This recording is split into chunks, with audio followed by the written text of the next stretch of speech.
সেই মিচিং মানুহখিনি আজি সেই অন্য এটা ধৰ্মলৈ গৈছে। সোণালী ৰংটো আৰু সেই বগা ৰঙৰ যদি অৰ্থ কোনোবা যদি ব্যক্তিয়ে জানে আপোনালোকে আমাক কমেন্ট বক্সত অকণমান থুলমূলকে হ'লেও লিখি দিব বুলি আমি আশা কৰিলো। ইয়াত চাব দেই 7টা আছে। আৰু এটা কথা মই আপোনালোকক দেখুৱাই লওঁ প্ৰথমতে আপোনালোকে জানি ল'ব। ইয়াতো চাওক 1 2 3 4 5 6 7 মানে এই 7টা থাকিব লাগিব। আৰু এয়া দেখিছে কলা ৰঙৰ, হয় কলা ৰঙৰ। আমি প্ৰায়বিলাক দেখো কলা ৰং, বগা ৰং আৰু সোণালী ৰং। হয় নমস্কাৰ সকলোকে অচকাই অসম অন্য এটা ভিডিঅ'লৈ স্বাগতম জনালো। আজি মই আহি উপস্থিত হলো চৰাইদেউ জিলাৰ লাকুৱা ৰাজবিহাৰত। হয় যিহেতু আমি দেখি থাকো প্ৰায় এই যি সোণালী ৰঙৰ, বগা ৰঙৰ, কিন্তু কলা ৰঙৰো যে বুদ্ধ ভগৱানৰ যে এই মূৰ্তিটোৰ যে আছে বহু ব্যক্তিয়ে হয়তো দেখা নাই বা বহু ব্যক্তিয়ে হয়তো ইয়াৰ কিছু অৰ্থ নাজানে। হয় আমি প্ৰায় বিভিন্ন বিহাৰ বিলাকত আমি দেখি থাকো প্ৰায়বিলাক আমি যি এতিয়া ধৰক অৰুণাচল প্ৰদেশত যি আছে গল্ডেন পাগোডা অৰ্থাৎ মানে সেই সোণালী ৰঙৰ আমি মূৰ্তিবিলাক দেখো। আমি প্ৰায় ভাবি থাকো যে সোণালী ৰঙৰে থাকে বুলি আৰু কৰবাত আমি দেখো বগা ৰঙৰ, কিন্তু আজি আমি ইয়াৰ প্ৰত্যক্ষ কৰিলো এয়া হৈ গ'ল কলা ৰঙৰ। হয় কলা ৰঙৰ। এতিয়া কলা ৰং মানে কি, বগা ৰং মানে কি বা সোণালী ৰঙৰ অৰ্থ কি এইবিলাক কিন্তু আমি বহুতে নাজানো। আৰু যিখিনি কথা আমি নাজানো বা কেতিয়াবা আমি কৰবাত দেখিলে আমাৰ মনৰ প্ৰশ্ন উদয় হয় যে কি কাৰণেনো বগা ৰং হ'ল, কি কাৰণেনো সোণালী ৰং হ'ল বা কি কাৰণে ধৰক এই কলা ৰং হ'ল। এই সবিশেষখিনি জানিবৰ কাৰণে আজি আমি আপোনালোকক এই ভিডিঅ'টো প্ৰস্তুত কৰি দিছো। আৰু এই তথ্যখিনি আমাক জনাবৰ কাৰণে আমাৰ লগত এজন বিশেষ ব্যক্তি আছে আৰু সেই ব্যক্তিজনক আমি আপোনালোকক এই ভিডিঅ'টোৰ মাধ্যমে অকণমান চিনাকি কৰাই দিওঁ আৰু তেওঁৰ পৰা অকণমান জানোচোন যে এই যি বিহাৰ আছে, এই বুদ্ধ বিহাৰ যি আছে ইয়াত কিয় যে এই মূৰ্তিভাগ কলা ৰং হয়। প্ৰথমতে আমি দদাইদেউক নমস্কাৰ জনাইছো। নমস্কাৰ। হয় আৰু এই দদাইদেউৰ যিহেতু চিনাকি আপোনালোকে বহুতে বাৰু চাগে তেওঁক দেখি ভিডিঅ'টোৰ যোগেদি আপোনালোকে গম পাইছে। তেওঁৰ নাম হৈ গ'ল কমলা ৰাজকোঁৱৰ আৰু তেওঁৰ যিহেতু এই বিহাৰখনৰ দায়িত্বত এওঁ আছে। ব্লেক বুদ্ধৰ অৰ্থ আছে। এই অৰ্থটো হ'ল কি, যেতিয়া নালন্দাত যেতিয়া গোটেই নালন্দাত জুই লগাই দিছিলে তাত গোটেই বুদ্ধৰ মূৰ্তিবিলাক মানে জুইত পুৰি গোটেই শেষ হৈ গ'ল। কিন্তু এটা মূৰ্তি এভাগ মূৰ্তি থাকিলে মানে আপোনাৰ মানে এনেই গোটেই কলা পৰি হেৰি হ'ল, কিন্তু এজ ইট ইজ থাকিলে মানে জ্বলি নগ'ল গোটেই হেৰি হৈ নগ'ল। হয় গতিকে সেইটো এটা মাহাত্ম্য বুলি কয় আৰু ব্লেক বুদ্ধা। সেইটোকে আমাৰ নাজানো, আমাৰ স্বৰ্গদেউসকলে ল'লে। স্বৰ্গদেউসকলে বিশেষকৈ এই মূৰ্তিভাগ আমাৰ এইফালৰ পৰা অনা নাছিল, ম্যানমাৰৰ পৰাহে আনিছিল এই কলা মূৰ্তি বুদ্ধবিলাক। এতিয়া তাৰে আমি সেই মূৰ্তি তেওঁলোকে দিলে আৰু সেইজনক এতিয়া কলীয়া গোঁসাই হিচাপে চিহ্নিত হৈছে।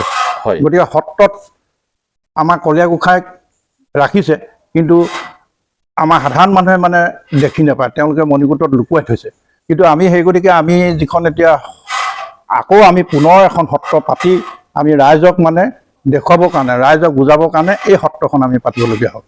কিন্তু আমাৰ যিখিনি সত্ৰ আছে গোটেই 4খনে আমাৰ মানে সাংস্কৃতিকভাৱে আৰু তাৰ এখন সাংস্কৃতিক এটা হেৰিহে মানে কেন্দ্ৰহে প্ৰকৃততে।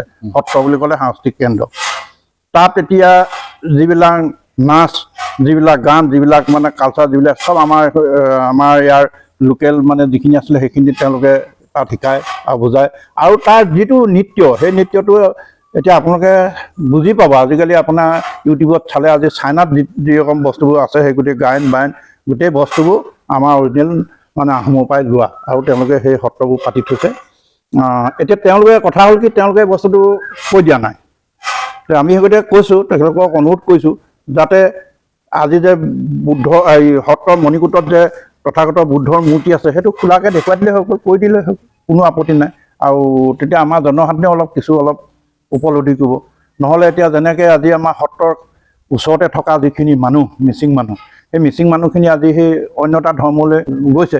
সেইটো ৰোধ কৰিবৰ কাৰণে কিন্তু আমাৰ নিজৰে ভাৰতবৰ্ষৰ, নিজৰ দেশৰ আজি বুদ্ধ কথাটো আমি প্ৰচাৰ কৰাটো আমি প্ৰয়োজন বোধ কৰিছোঁ আৰু কৰাটো ভাল বুলি ভাবিছোঁ। আমি প্ৰায় যিবিলাক বুদ্ধ বিহাৰলৈ আমি যাওঁ বা আপোনালোকেও যেতিয়া যায় আমি প্ৰায় কিন্তু সেই সোণালী ৰঙৰ বুদ্ধ মূৰ্তিটোৱে আমি প্ৰায় লক্ষ্য কৰোঁ।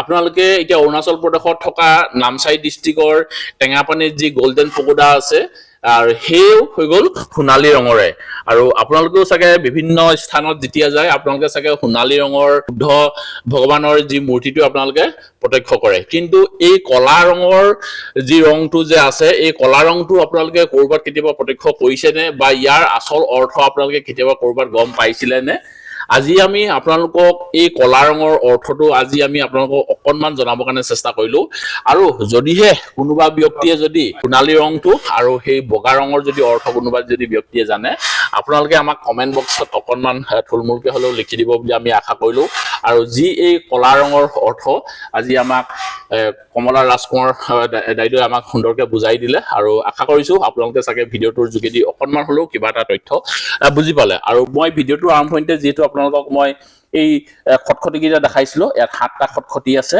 আৰু ইয়াতো আপোনাৰ 7টা খটখটি বুলিয়ে কৈছো মানে অৰ্থাৎ এয়া হৈ গ'ল শৰাইখন মানে শৰাইখনত 7টাই এনেকুৱা ষ্টেপ থাকে আৰু বুদ্ধ ভগৱানক সদায় এনেকুৱা 7 খপলীয়া ওপৰতে বহোৱা হয় সেইকাৰণে ইয়াতো মানে এই 7টা আছে আৰু এই খটখটিটিও মানে 7টা তেওঁলোকে নিৰ্মাণ কৰিছে সেইকাৰণে এই তথ্যখিনি আজি অকনমান আপোনালোকক এই ভিডিঅ'টো আকাৰে অকনমান দিবৰ কাৰণে চেষ্টা কৰিলো ভিডিঅ'টো আপোনালোকে কেনেকুৱা পালা জনাবৰ কাৰণে নাপাহৰিব ভিডিঅ'টো আৰু বৰ বেছি দীঘল কৰি নাথাকো আজি ভিডিঅ'টো ইয়াতে সামৰণি মাৰিছো অন্য এটা ভিডিঅ'ত অতি সোনকালে লগ পোৱাৰ প্ৰতিশ্ৰুতি আজি এই ভিডিঅ'টো পাই বিদায় ললো ধন্যবাদ থাকিল জয় অসম